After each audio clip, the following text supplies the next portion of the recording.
ప్రపంచ గ్లోకోమా వారోత్సవాల్లో భాగంగా సందర్భంగా ఎల్వి ప్రసాద్ నేత్ర వైద్యశాల ఆధ్వర్యంలో రోగులకు ప్రత్యేక అవగాహన సదస్సు నిర్వహించారు. ఈ సందర్భంగా నేత్ర వైద్యురాలు డాక్టర్ దివ్య మాట్లాడుతూ గ్లోకోమా వ్యాధిని ముందుగా గుర్తించి చికిత్స అందిస్తే అద్వంతం నివారించవచ్చన్నారు. థైరాయిడ్స్ దుర్వినియోగం చేసినప్పుడు అనేక ప్రతికూల ప్రభావాలు చూసి కంటిపైన ప్రభావం చూపుతాయన్నారు. కంటి శుక్లాలకు దారితీస్తాయన్నారు. దీనికి శస్త్రచికిత్స చేయవచ్చునన్నారు. ప్రతి ఒక్కరూ విధిగా కంటి సమస్యలపై తగిన జాగ్రత్తలు తీసుకోవాలని, క్రమం తప్పకుండా వైద్య పరీక్షలు చేయించుకోవాలని, సకాలంలో వైద్యం అందిస్తే దృష్టిలోపం నివారించవచ్చన్నారు. పేరు డాక్టర్ సాయి యశ్వంత్. నేను glaucoma consultant LV Prasad eye institute విశాఖపట్నంలో చేస్తున్నాను. సో ఎవ్రీ ఇయర్ మనకు గ్లోకోమా వీక్ అనేది ఉంటుంది మార్చి 2nd వీక్లో. ఈ సంవత్సరం వచ్చేసి March 10 to March 16 glaucoma week అనేది చేస్తున్నాము. Uniting for glaucoma free world అనేది మనము మెయిన్ క్యాప్షన్గా ఎవ్రీ ఇయర్ ఒక్కొక్క కొత్త క్యాప్షన్తో ఉంటుంది. ఈ ఇయర్ మనందరం కలిసి గ్లోకోమా గురించి అవేర్నెస్ క్రియేట్ చేసి గ్లోకోమా గురించి లేకుండా అన్నట్టుగా మనం చేయడం అనేది ఈ సంవత్సరం ఒక మన స్లోగన్ అనేది.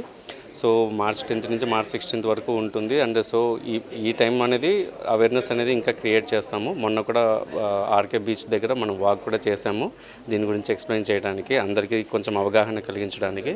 సో గ్లోకోమా అనేది ఎవరిలైనా వస్తుంది, చిన్నపిల్లలైనా వస్తుంది, యంగ్ వాళ్ళలో వస్తుంది, ముసలి వాళ్ళలో వస్తుంది, ఎవరిలైనా వస్తుంది. మెయిన్గా 40 సంవత్సరాలు దాటిన వాళ్ళలో వస్తుంది. స్టిరాయిడ్స్ ఎక్కువ యూజ్ చేసిన వాళ్ళలో కూడా వస్తుంది.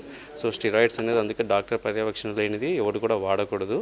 అండ్ ఇంట్లో ఎవరికైనా ఆల్రెడీ గ్లోకోమా కూడా ఉంటే వాళ్ళ పిల్లలు వాళ్ళందరూ కూడా జనరేషన్స్ కూడా కొంచెం ఒకసారి కంపల్సరీగా చెకప్ అనేది చేయించుకోవాలి.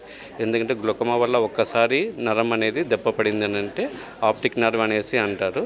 సో ఆ నాడి అనేది మనం దెబ్బతినిందంటే ఆ చూపు అనేది మళ్ళీ తిరిగి రాదు. అది అర్లీగానే మనం కనుక్కొని మనం ట్రీట్మెంట్ అనేది స్టార్ట్ చేస్తే కనీసం ఉన్న చూపును మనం కాపాడగలుగుతాము. దీనికి డిఫరెంట్ టైప్ ఆఫ్ మెడిసిన్స్ అనేవి ఉంటాయి. కొన్ని డ్రాప్స్ ఉంటాయి, కొన్ని లేజర్స్ ఉన్నాయి. దీనివల్ల కాకపోతే అప్పుడు ఆపరేషన్ అనేది చేయాల్సి వస్తుంది. సో లేట్ స్టేజ్ వరకు వెళ్ళకుండా మనం ముందరనే గ్లోకోమా ఉందా లేదని కనుక్కొని ఇయర్లీ స్క్రీనింగ్ లాంటిది ఆల్రెడీ ఫ్యామిలీ హిస్టరీలో ఎవరికైనా ఉంటే every year just regular checkup కోసం వస్తూ చేపిస్తూ ఉంటే కనీసం మనం గ్లోకాని అరకట్టగలుగుతాము. అండ్ మనము చూపుని అనేది కాపాడగలుగుతాము. ఓకే, అందరూ కంపల్సరీగా ఫ్యామిలీతో అందరూ వచ్చి స్క్రీనింగ్ టెస్ట్ కానీ అండ్ చేయించుకుంటారని కోరుకుంటున్నాము. Thank you.